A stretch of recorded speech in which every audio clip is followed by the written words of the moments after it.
नमस्कार। प्रोजेक्टरीज के इस सेक्शन में मिसेस कीर्ति के साथ आज आप जान पाएंगे प्रोजेक्ट नंबर 5 होम साइंस की जो लास्ट में 5 प्रोजेक्ट्स करने हैं उसके बारे में। इसमें से हमें एक ही प्रोजेक्ट करना है। 4 प्रोजेक्ट्स की वीडियोस बन चुकी हैं, वो आप देख सकते हैं और आपको चैनल पे मिल जाएंगी आराम से। 5वां प्रोजेक्ट डिस्कस कर लेते हैं। ये ध्यान रखिएगा कि 5 में से एक ही आपको करना है। फाइल अच्छे से बनानी है। मैं शुरू के प्रोजेक्ट्स में भी बता चुकी हूँ कि आपने प्रोजेक्ट का आगे अपना नाम, रोल नंबर, क्लास, सेक्शन, बच्चे हैं तो वो लिखेंगे, फिर एक्नॉलेजमेंट का एक पेज बनाएंगे और फिर अपना प्रोजेक्ट जब शुरू करेंगे तो प्रोजेक्ट में जो भी टॉपिक आपने 5 में से जो भी लिया है उसमें इंट्रोडक्टरी आप जो है पहले इंट्रोडक्शन देंगे जो भी जिस भी टॉपिक से रिलेटेड है। मान लो स्वास्थ्य से रिलेटेड है तो पहले स्वास्थ्य क्या है, सरकार ने उसके बारे में क्या कहा हुआ है, क्या स्वास्थ्य की स्कीम्स चल रही हैं, तो वो सब कवर करेंगे। अब आज हमारा ये प्रोजेक्ट नंबर 5 है। ये हमारा खाद्य पदार्थों से रिलेटेड है और बेसिकली कंज्यूमर एजुकेशन से रिलेटेड है, तो उस सेक्शन में से ये लिया गया है। तो 12th क्लास में ये लेसन आप लोग पहले पढ़ ही चुके हैं, तो देख लेते हैं क्या टॉपिक है। विषय किन्हीं 5 संसाधित खाद्य पदार्थों उन्हें पैक करने तथा लेबल संबंधी जानकारी का बाजार सर्वेक्षण करना। तो इसमें हमें बेसिकली लेबल्स के बारे में जानना है कि जो चीज़ हमें मार्केट में मिलती है उस पे लेबल पे सही जानकारी होती है या नहीं और पैकिंग उनकी सही होती है या नहीं। तो बेसिकली जब कंज्यूमर को अवेयर करने के लिए है, ये बच्चों को अवेयरनेस बढ़ाने के लिए कि वो एक्चुअली मार्केट में चीज़ों को ध्यान से देखें कि जब वो कोई चीज़ खरीद रहे हैं तो वो सही है कि नहीं, उस पर कितनी इन्फॉर्मेशन है। जब बच्चे खुद से करेंगे तो काफ़ी कुछ जान पाएंगे कि एक लेवल पे क्या क्या इन्फॉर्मेशन होनी चाहिए। लेसन में तो हम पढ़ ही चुके हैं, जब प्रैक्टिकली आप लोग करेंगे तो आपको बहुत अच्छे से ये बात समझ में आ जाएगी। कई बार आप ऐसी चीज़ें भी खरीदते हैं जैसे नवरात्रि में चिप्स वगैरह लेते हैं और जिस पैकेट में वो चिप्स होते हैं उस पैकेट के ऊपर बिल्कुल कुछ लिखा ही नहीं होता, कुछ लेबलिंग की इन्फॉर्मेशन नहीं होती है कि किस चीज़ से बना हुआ है, किस चीज़ से नहीं। और कई ऐसे भी जनरल स्टोर्स होते हैं जिसमें उनकी अगर दालें हैं या जो भी उन्होंने मसाले हैं, कोई भी चीज़ उन्होंने पैकिंग अपनी खुद की हुई होती है, थोड़ा बड़ा अपना ब्रांड बना लेते हैं वो, और अपनी पैकिंग पे जो पैकेट है उसके आगे और पीछे दोनों साइड पे वो सिर्फ अपने जनरल स्टोर की उन्होंने तारीफ लिखी हुई होती है और सामान से रिलेटेड कोई इन्फॉर्मेशन नहीं होती है।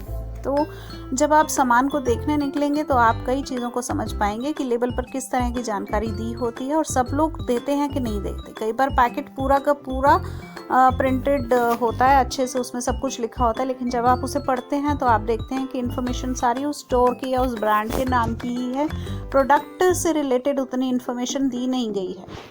तो बहुत तरीक़ों से जनता को बेवकूफ़ बनाने की कोशिश की जाती है।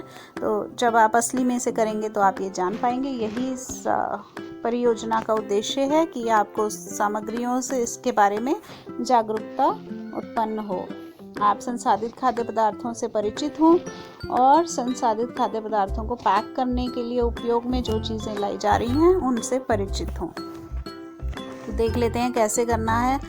आपने जो है मार्केट में से 5 इस तरह की चीज़ें देखनी है। देखिए, अनाज वाले खाद्य पदार्थ, डेयरी उत्पाद, संरक्षित खाद्य पदार्थ, अल्पाहार में चिप्स, भुजिया, बिस्किट, पोषण पूरक, कॉम्प्लान, बॉर्नविटा, हॉर्लिक्स, मीलो, बूस्ट, इस तरह के पदार्थ, पेय पदार्थ, फलों के रस, कार्बन डाइऑक्साइड युक्त मृदु पेय यानी जो आप कोल्ड ड्रिंक्स लेते हैं वो सब, तो और बोतल वाला जल यानी कि जो आप मिनरल वाटर के नाम से मिलता है बट एक्चुअली वो मिनरल उसमें होते नहीं है, टोटली वो फिल्टर्ड होता है। अब नाम उसका मिनरल वाटर है। अब देखिए किस तरह से जनता को बेवकूफ़ बनाने का तरीका है कि पानी में से सब तरह के मिनरल्स निकाल दिए जाते हैं और उसका नाम बन जाता है मिनरल वाटर, तो एक्चुअली वो मिनरल तो है नहीं उसके अंदर। तो जब बच्चे सबसे पहले प्रोजेक्ट स्टार्ट करेंगे तो अपना एक्नॉलेजमेंट का पेज बनाने के बाद नेक्स्ट पेज पे आप अपना ये विषय बताएंगे कि क्या विषय पर आपका प्रोजेक्ट है। फिर उसके बाद जैसे अब ये कंज्यूमर एजुकेशन के ऊपर आपका ये प्रोजेक्ट है, तो आप इसमें उसके बाद विषय बताने के बाद और परियोजना का उद्देश्य बताइए। फिर उसके बाद आप कंज्यूमर एजुकेशन की सारी इंट्रोडक्शन आपको अपनी बुक में से भी मिल सकती है, नेट पे से भी मिल सकती है। तो उपभोक्ता के संरक्षण और एजुकेशन शिक्षा के बारे में जो भी चीज़ें हैं वो आप नेट से या अपनी बुक में से लेकर के पूरी इंट्रोडक्शन उसकी लिख सकते हैं। स्टैंडर्डाइजेशन मार्क्स के बारे में सारा कुछ बता सकते हैं जो खाद्य पदार्थों पर लगते हैं। ISI एक मार्क, FPO तो अब उतना मिलता नहीं, और FSSAI के बारे में आप सारी जानकारी लिख सकते हैं। तो ये सारी जानकारी आप उपभोक्ता संरक्षण और शिक्षा की लिखेंगे, स्टैंडर्डाइजेशन मार्क्स लिखेंगे, और इसके बाद आप जो है कंज्यूमर फोरम में किस तरह से कंप्लेंट्स की जा सकती हैं, इनफैक्ट लेबल्स पर किस तरह से जानकारी दी जाती है, पूरी जानकारी क्या होनी चाहिए, वो सारा भी आप इंट्रोडक्शन में लिखेंगे। तो इसमें ही आपके काफ़ी पेजेस बन जाएंगे। और इसके बाद आप आप आ जाइए अपने परियोजना के क्रियान्वयन पर कि आपने क्या किया। इसमें आप ये पहली लाइन नहीं लिखेंगे कि कक्षा के सभी विद्यार्थियों को समूह में बांटकर किया गया।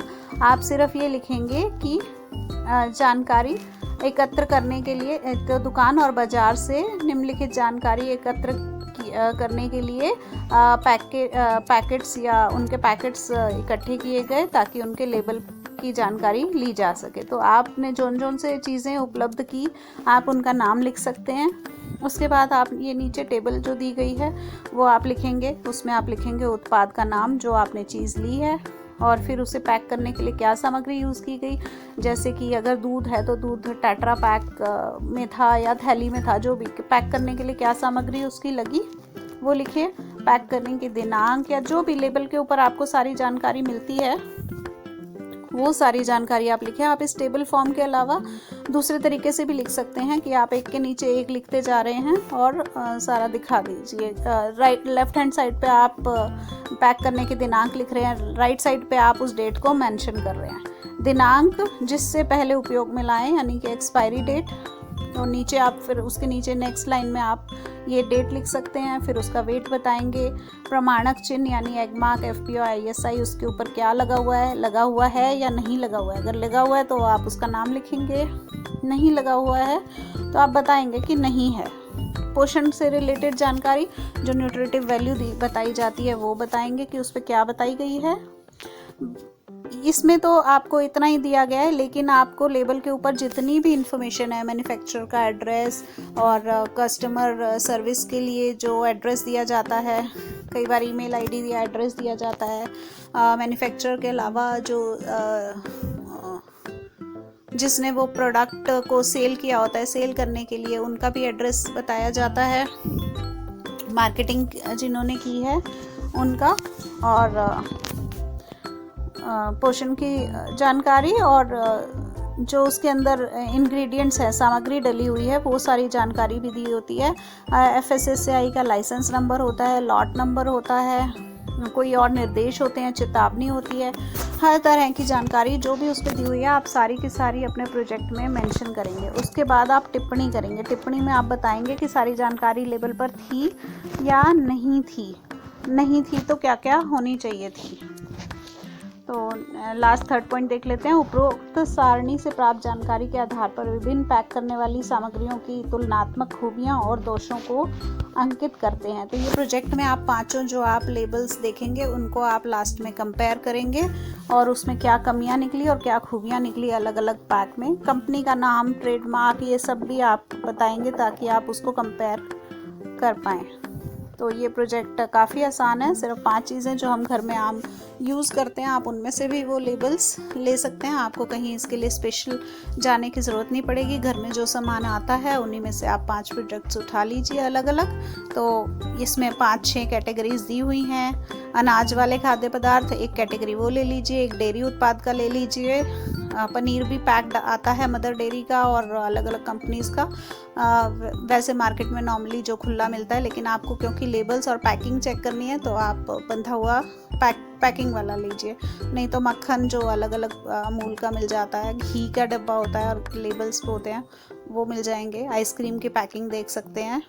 सुरक्षित खाद्य पदार्थ में से एक ले सकते हैं, जैम, अचार, शरबत, केचप या सॉस का एक कोई भी पैकेट देख सकते हैं। चिप्स, भुजिया और बिस्किट की एक कैटेगरी ले लीजिए। और फिर ये जो सप्लीमेंट्री फूड्स हैं, कॉम्प्लान, बॉर्नविटा, हॉर्लिक्स, पोषण बढ़ाने के लिए होते हैं, इनमें से एक ले सकते हैं। और एक जूस या कोल्ड ड्रिंक या बॉटल्ड वाटर आप ले सकते हैं। तो इनकी एक एक कैटेगरी का आप एक एक लेबल उठा लीजिए और उनको लिखिए और लास्ट में उनको कंपेयर कीजिए। तो यहाँ पर ये आपके पांचों प्रोजेक्ट्स का मैंने क्लियर कर दिया। आशा करती हूँ अब आपको अपना एक प्रोजेक्ट जो चूज़ करना है करने के लिए फाइल में आसानी होगी। आप अपने टीचर के साथ डिस्कस करके अपना एक प्रोजेक्ट चूज़ कर सकते हैं।